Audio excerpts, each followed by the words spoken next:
If we're live for the first time, let's play some music. Karabo and Tebogo, professional sometimes.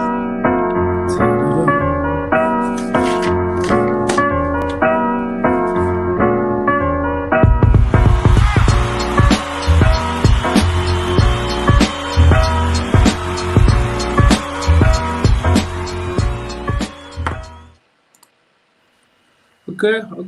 Welcome everyone. I think we have lost Tebogo there. I don't know what he's doing. I'm back. Yo. Okay. Welcome everyone. Tonight we are destigmatizing death with Karabo and Tebogo. And our topic for tonight looks quite heavy, looks quite intense, but it's not. It's not that intense. I think it's a topic we must have every once in a while, right? The tradition of the show, we usually speak about things we don't usually talk about. Last time we spoke about sex, the other time we spoke about.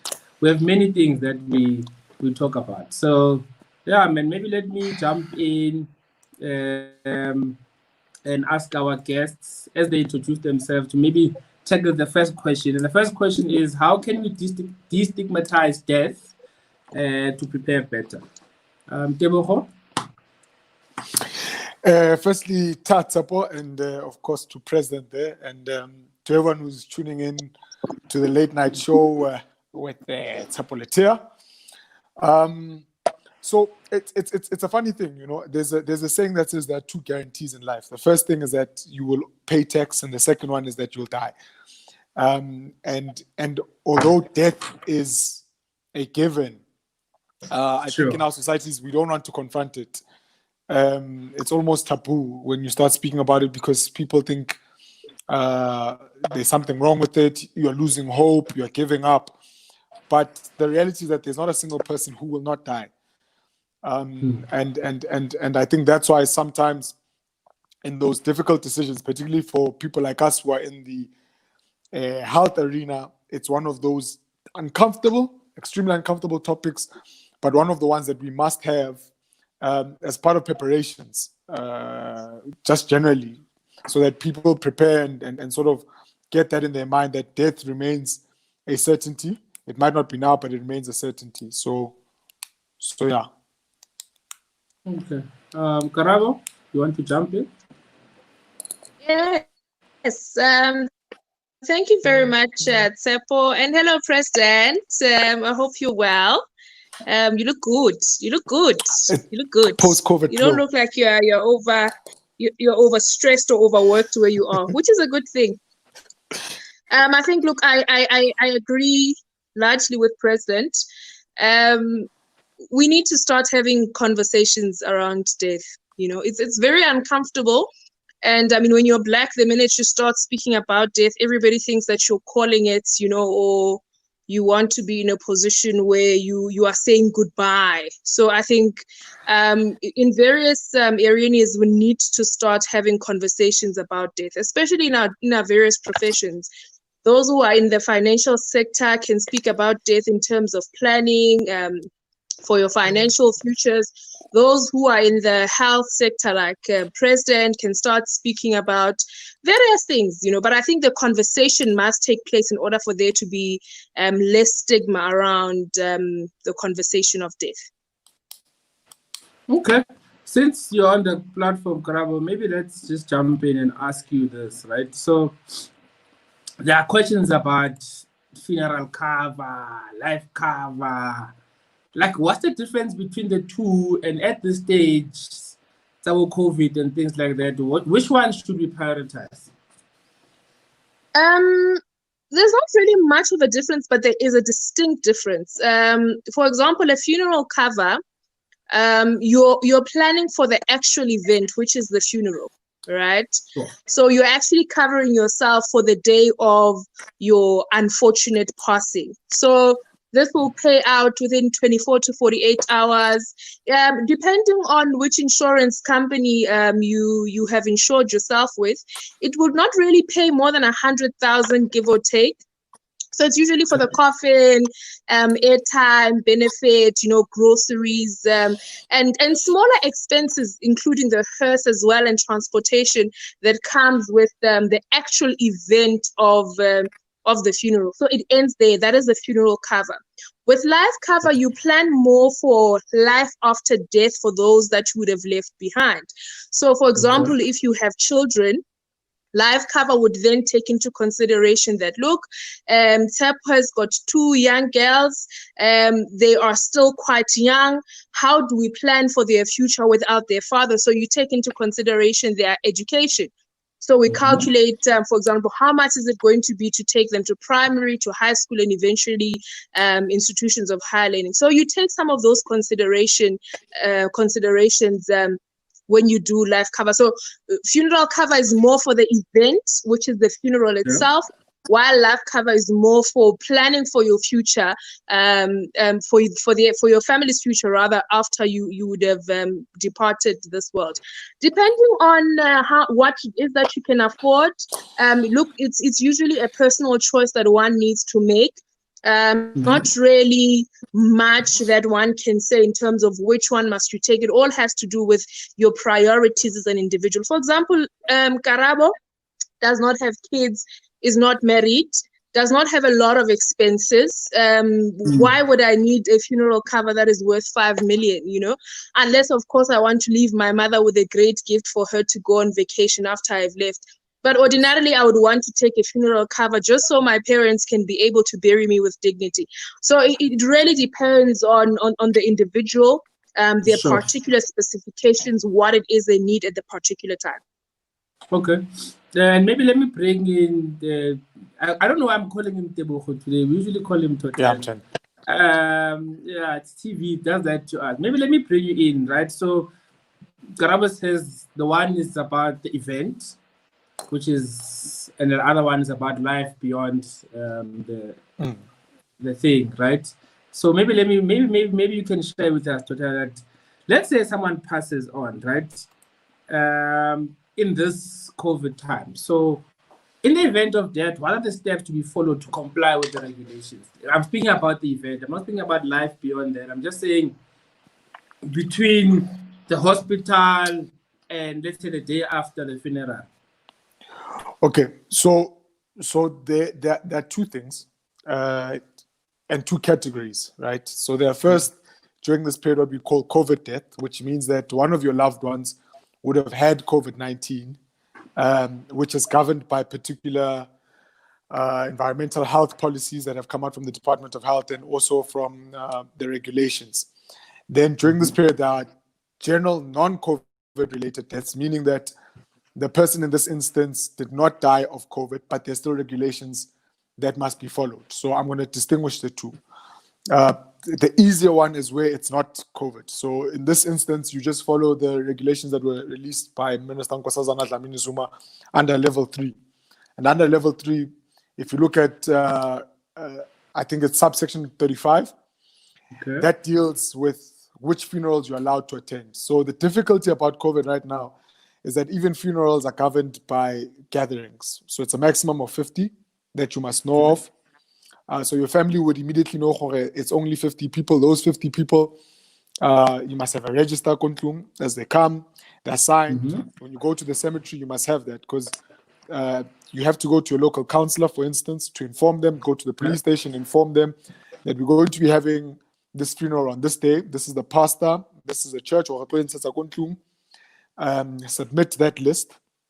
And on that day, have a register. Now, the importance about this is that it helps the Department of Health and other entities to be able to do contact tracing, because what we had begun to see nationally is that when the spike started hitting in the Eastern Cape in the earlier months, it was largely because of funerals.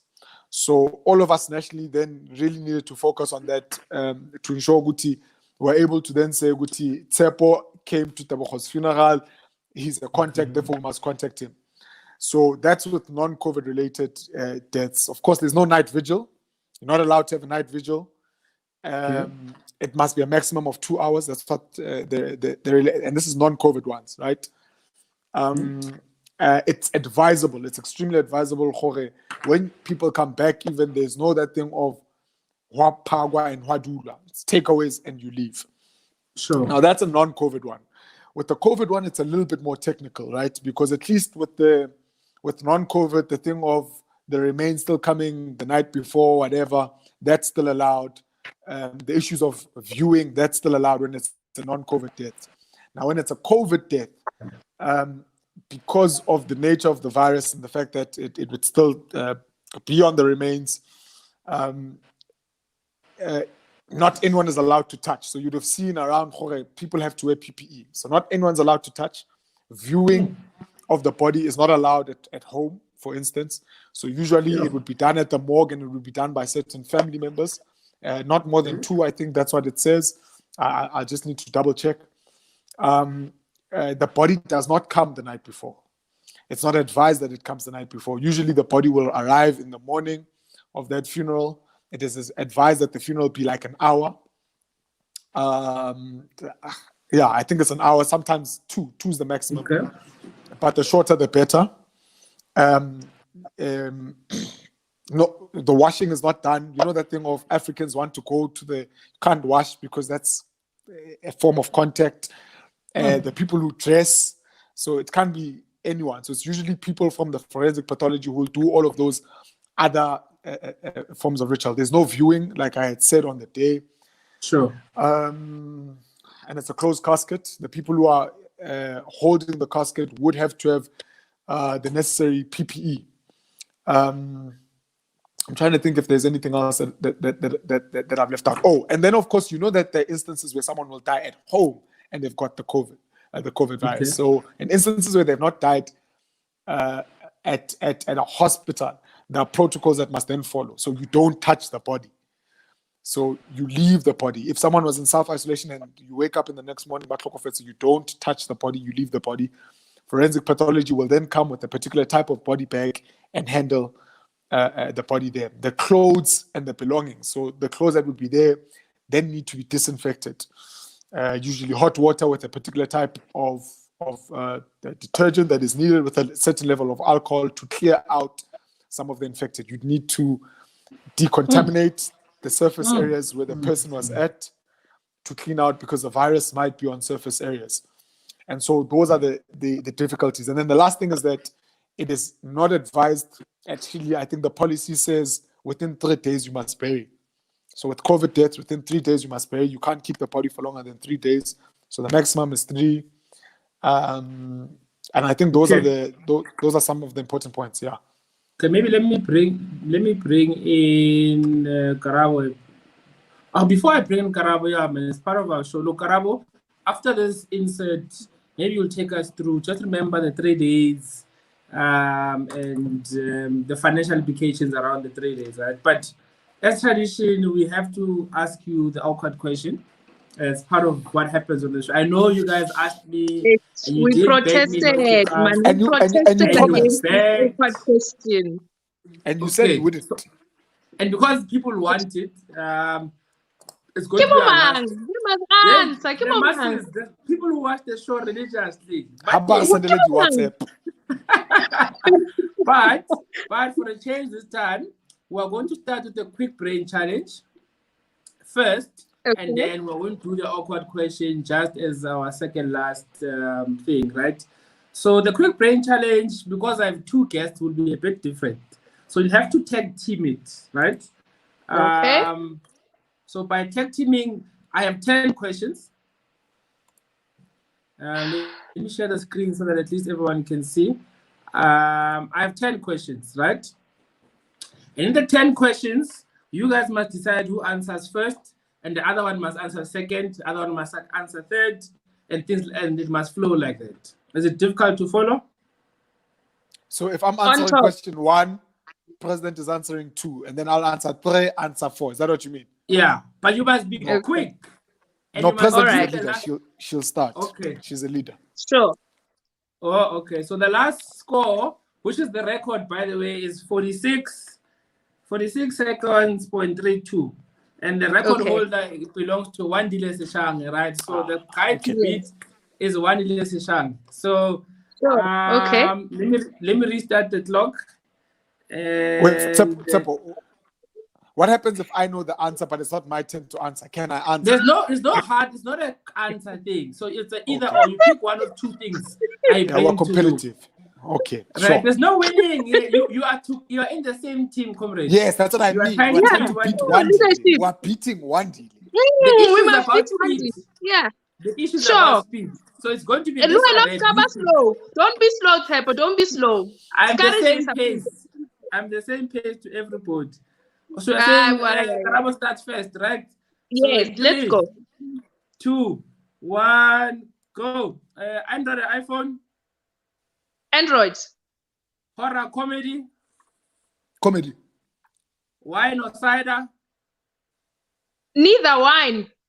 Continue or start afresh with your life. Oh, continue.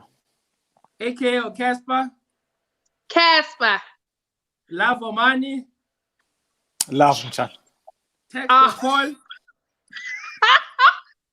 Text. Pork or chicken. Chicken. Missionary or doggy. Doggy leader. Zuma or Mbeki. Make him chat. Come on, Britain. Okay. We've won. Yes. We're new champions. I've got nothing wrong. I love both presidents, but I had to choose. I love them both. We're new champions. And yeah, man, that's the record now. It's 44. 44 with 46. Lovely. So maybe it's true people are better together. We don't know. So let's go back to the tough questions, right? I think everyone is eased up a bit. Totela was telling us that part of the regulations means 3 days. 3 days we must bear, right? And let me ask this now. Is it too late to get cover? Let's say I'm here, I have parents, I'm worried about them. I'm like, I didn't do the right things throughout my life. Is it too late to get cover now? Look, it's never too late to get cover. But of course, people must always remember that each company would have its own regulations in terms of the waiting period. So some will say you need to wait for a period of 6 months. Others will cover you immediately. Other processes will take longer because of what we call underwriting. But I think also what one must mention is that people must be as honest as possible. And so you must disclose everything. So if you're a smoker, don't say you're not a smoker in fear that your premium is going to go high. Should the insurance company at the time find out that you did not disclose that you were smoking, and even if you don't die because of smoking related illnesses, they can be able to refuse to pay out, because you did not disclose. So it's very important for people to be extremely honest.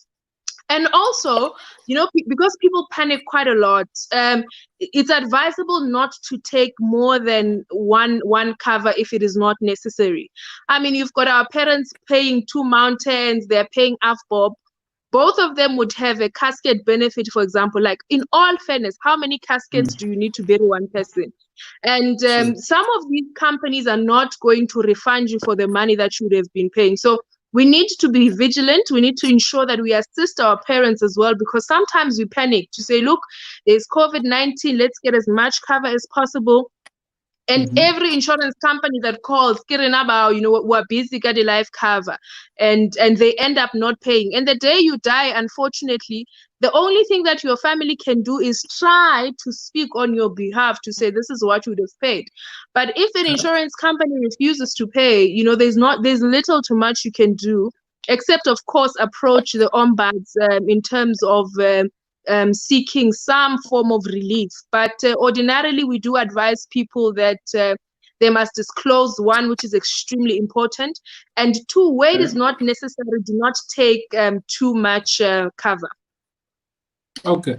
And then since we are there, in an event someone passes on, right? So how do I know that person had cover or not? Ordinarily, look, I don't think there is a universal system where you can take a person's ID and put in their ID and you get all of their information. Ordinarily, we advise people to do is to look at two things. One is the bank statement, because the bank statement will be able to show which debit orders were going off, and it usually writes that it's Sanlam. Two, the other thing is a salary advice as well, because sometimes people prefer that the stop order goes off from their salary directly instead of waiting for the money to enter the bank, because they know sometimes they go to ATMs at midnight to withdraw all of the money.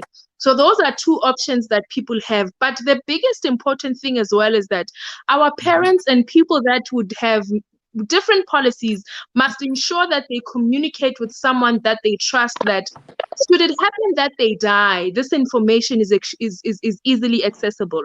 I mean, there would have been reports in the past years of around 45 billion rand of unclaimed monies, because people fear that if I tell Tebogo, who is my beneficiary, that I've left them 50 million rand, they are going to kill me tomorrow.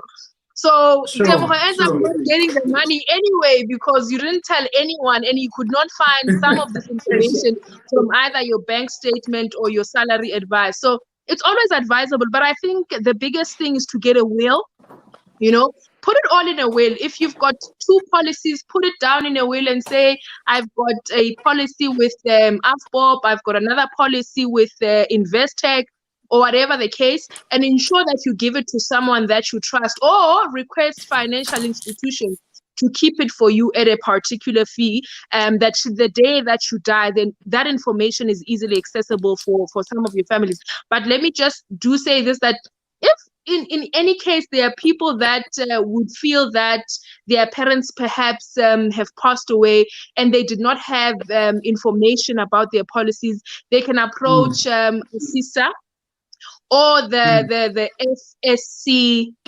the Financial Sector Conduct Authority, to find out if perhaps their parents would have left monies for them and they could not access them by the time that they departed.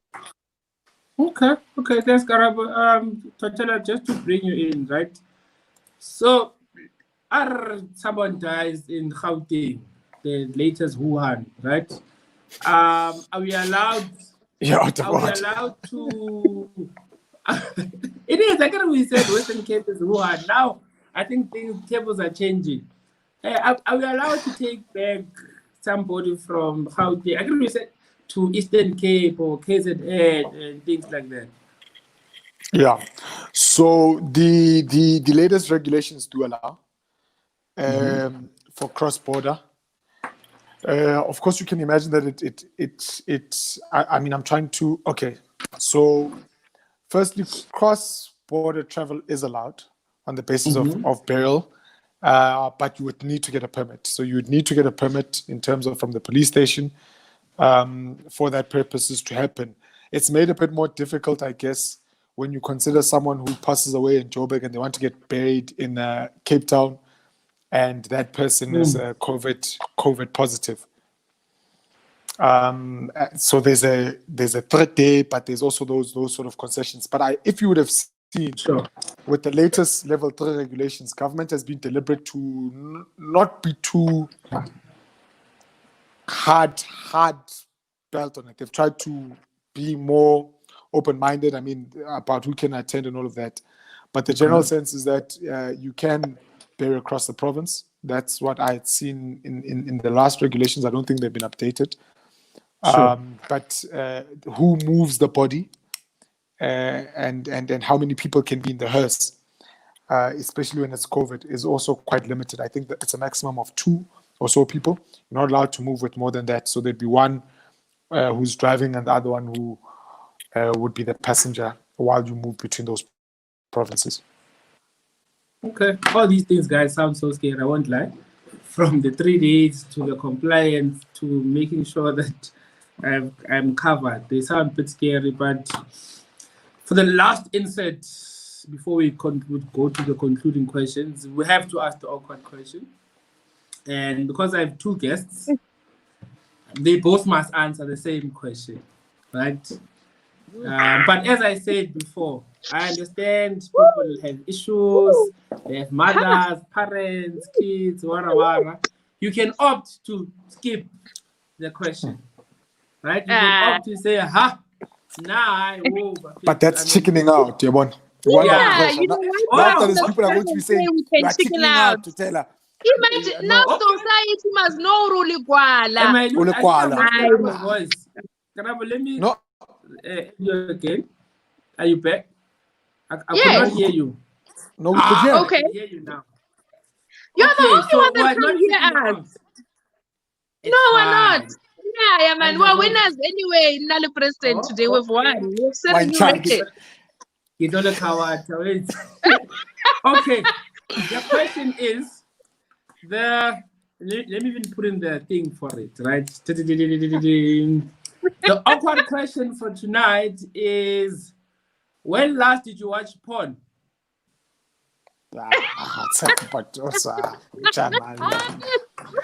Actually, I'll take it. As someone. No, let me take it. President is answering for both of us because we're together. One of the things. No, we're together. We're in the same house. What are you saying? Actually, let me remove you. Let's allow Totela to answer before I remove Totela. There's and as leaders of society, we need to be responsible. Let me start there. We can't say to people that they must social distance, they must stay home and not celebrate sexual expression. We can't. Yes. We can't. It's wrong. Leadership. And from time to time, even us as comrades and leaders of society, we participate in ensuring that the material that is there at a quality level and all of that meets necessarily the target. Whether we count when the last time was, whether it was two mornings ago or this morning, is neither here nor there. What's important is that we can confirm that we are social distancing, and from time to time we participate to just make sure that what is given to society is proper. I think that's my answer. That's our answer. Yeah. No, I fully agree with President. And my parting shot to this question is that sex work is work. Exactly. And we must consistently monitor that women are not abused during these periods. And that's why people would frequently go and watch porn to say, look, sex work is work, but our people must not be abused. Yeah? So we are gatekeepers in society. We are check our goals to yes. Is everything still fine? Like our women still fine? Are they safe? Are they protected? You know? So yeah, frequently when perpetually actually. Perpetually. Yeah. Okay, sex look, work is I work, take it. and it must be appreciated for what it is. Even individual sex work is work. The answer, very clear. The answers I got was between 2 mornings ago and this morning and frequently. Those are the answers I heard. No, frequently could have also been before the show, you know. You can't really put a time to it. You know, it's flexible depending on when your shift is. Now the president will exchange shifts. I tell him, give him a report. All right, please check after 2 hours. After 2 hours, why check a coast? Abo, you take team. He does. I know. Bona. We don't sleep. This morning and before the show. Okay, now let's go back to the other discussions in the spirit of destigmatizing things, right? Sure. So maybe I'll start with TT. What would you give us? Any word of advice before we close? I'm saying any word of advice dealing with death in these trying times. How would you advise us? People who are sick, people who have loved ones who are sick, things like that. I mean, look, the number one thing would be avoided, firstly. So in the period that we're in during COVID, our messaging has been the same. Please stay home. We don't like going to see what is our state of readiness with graves. We don't like it. It's not something pleasurable for us, but it's part of the reality of the full value chain of us preparing. So we continuously, wherever we go, we say, please stay home. In Gauteng, we've got a population of 15.7 people. Sure. You've already said that our numbers are increasing. So when you hear things like it's in your hands, it's not a reckless statement. It's saying we can't do it by ourselves. We don't want to see people dying. Yes, we've prepared, we've done all that we can, but we want to avoid it. But in the instances where we can't avoid it, I think Karabo has already covered. Make sure that you're prepared to the various policies and all of that, and let's follow the regulations, because even in So death, you let can me get hijack transmission. this. Let me hijack you, given that you are giving us advice, right? There was issues here about 1.5 million graves. I saw you were busy trying to explain and clarify. So maybe on this platform, maybe try explain to us again the issue around 1.5 million graves. So firstly, I this is my personal view. It's not a departmental view, because we've got a very brilliant Somlomo who can tackle that. So I will comment on what is already in the public domain. Even if you go re-look at the clip that what the MEC Bandile Masuku was saying, Dr. Bandile Masuku, it is made clear that Gauteng as a province has got the capacity to activate over 1 million graves if needed, right? Oh, capacity. And that's yes, we've got the capacity as a province to activate over 1 million graveyards if and when needed. It's not an indication that 1 million people are going to die. No, that's not what is being said. Nor is it a projection that we'll have 1 million people die. But in the same manner that we've spoken about how many beds we'll be able to activate, how many staff who are looking at doing that, Professor Karim on the 13th of April came out and said, when you were saying the 8 stages, stage number 7 speaks about bereavement. And one of the plannings that all municipalities across the country have had to do is to prepare for the issue of death, because people are dying. They are daily stats. So that's what was meant. Consistently, you would have had the spokesperson, you would have had the MEC. They've consistently said that that's what is meant by 1.5. Okay. Thank you so much. Thank you so much, Karabo, any word of advice? Look, we consistently remind people that it's extremely important to have life cover, whether life cover or a funeral cover.